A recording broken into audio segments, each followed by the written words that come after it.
Hi అండి, నేను మీ షాహిదక్కని. ఈరోజైతే నేను మంచి రెసిపీతో వచ్చాను అనమాట. మనకి సంక్రాంతి అయితే దగ్గరలో ఉంది కాబట్టి అందరికీ వంటలు చేయాలంటే కొంచెం కష్టంగా ఉంటుంది కాబట్టి మీరు ఈ చిట్టి చిట్టి చెక్కలు అయితే చక్కగా చేసుకోవచ్చు అనమాట. మీరు ఎంత వంట చేతగాని వాళ్ళైనా సరే ఈ చెక్కలను అయితే చక్కగా చేయొచ్చు. చూడండి, క్రిస్పీగా చాలా అంటే చాలా క్రిస్పీగా ఉంటాయి. అలాగే చాలా ఈజీ అనమాట. ఈ వీడియోలోకి వెళ్ళి ఈ చిట్టి చెక్కలను ఎలా చేసుకోవాలో చేసుకుందాము. చూడండి ఎంత క్రిస్పీ అంటే అసలు అంత క్రిస్పీగా ఉన్నాయన్నమాట. ఈ వీడియోలోకి వెళ్ళిపోదామా. బియ్యం పిండి అయితే నేను ఈ బౌల్తో తీసుకున్నాను అనమాట. ఇదే బౌల్తో మనం వాటర్ కూడా తీసుకోవాలి.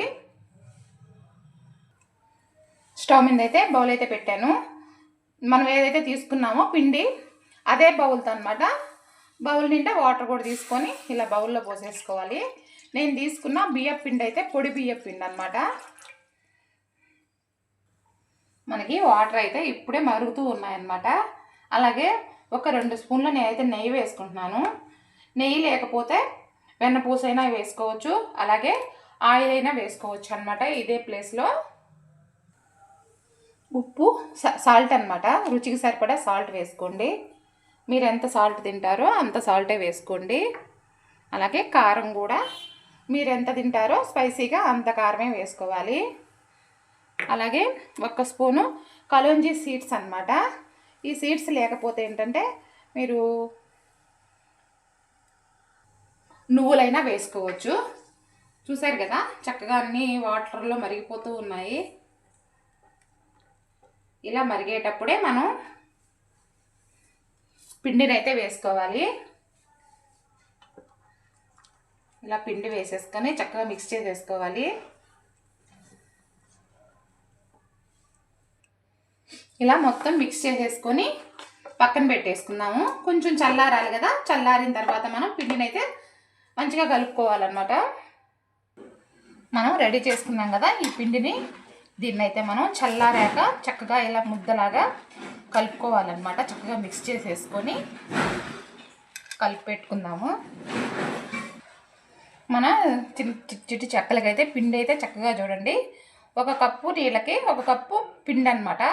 నీళ్లు మాత్రం మీరు కొంచెం తక్కువే పోసుకోండి. మళ్ళీ మనం అడ్జస్ట్ చేయటాలు ఇవన్నీ అవసరం లేదు. కొంచెం తక్కువైంది అనుకోండి, నీళ్ళు కొంచెం తక్కువ పోసుకున్నాం అనుకోండి, కొంచెం పిండి పెడితే మళ్ళీ కలుపుకోవచ్చు అనమాట. పిండి అయితే రెడీ అయింది కదా. ఇట్లా చిన్న చిన్న ఉండలుగా అనమాట ఇలా చేసి పెట్టుకోవాలి. అలాగే మనం చేతిలోనే ప్రెస్ చేసుకోవచ్చు అనమాట. మనం టీవీ చూస్తూ కూడా మనం ఈ చెక్కలను అనేది ఒత్తుకోవచ్చు. చూసారు కదా, ఇలా అయినా సరే ఇలా ప్రెస్ చేసుకోవచ్చు అనమాట. చేతితోనే చాలా సింపుల్గా అయిపోతాయి అన్నమాట. ఎంత వంట చేత కాని వాళ్ళైనా సరే ఈ చిట్టి చిట్టి చెక్కలను అయితే చక్కగా చేసుకోవచ్చు. చూసారు కదా, ఇలా చేసుకోవాలి. మరీ మందంగా కాకుండా అలాగే మరీ పలసగా కాకుండా. చూసారా, ఇలా అన్నమాట. ఇలా ప్రెస్ చేసేస్తే చేతిలో పెట్టుకొని ప్రెస్ చేసుకొని ఇలా కొంచెం అడ్జస్ట్ చేసుకోవాలి, అంతేను.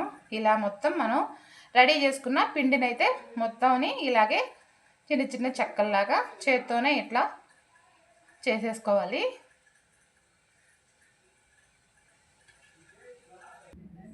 మనం రెడీ చేసుకున్న ఈ పిండిని అయితే చక్కగా చూడండి ఇలా చెక్కల్లాగా చిట్టి చిట్టి చెక్కల్లాగా ఇలా మొత్తం చేసేసుకున్నాం అనమాట. ఒకదానికొకటి అస్సలు అంటుకోవు. ఇదైతే మనం డీప్ ఫ్రై అయితే చేసుకుందాము.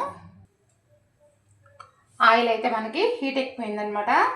మనం రెడీ చేసుకున్న ఈ చెక్కలను అయితే డీప్ ఫ్రై చేసుకుందాము.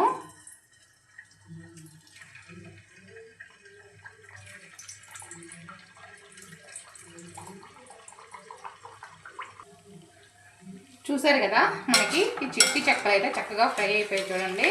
మంచి బ్రౌన్ కలర్కి వచ్చేసి అలాగే కరకరలాడుతూ మనకి సౌండ్ రావాలన్నమాట. చూడండి, ఇలా గలగల అంటే మనకి ఫ్రై అయిపోయినట్టు అనమాట. అంతేనమాట. ఇలాంటి వీడియోస్ కోసం అయితే నా ఛానల్ సబ్స్క్రైబ్ చేసుకోండి. అలాగే షేర్ కూడా చేయండి, కామెంట్ కూడా చేయండి. నెక్స్ట్ మంచి రెసిపీతో కలుద్దాం. Bye bye.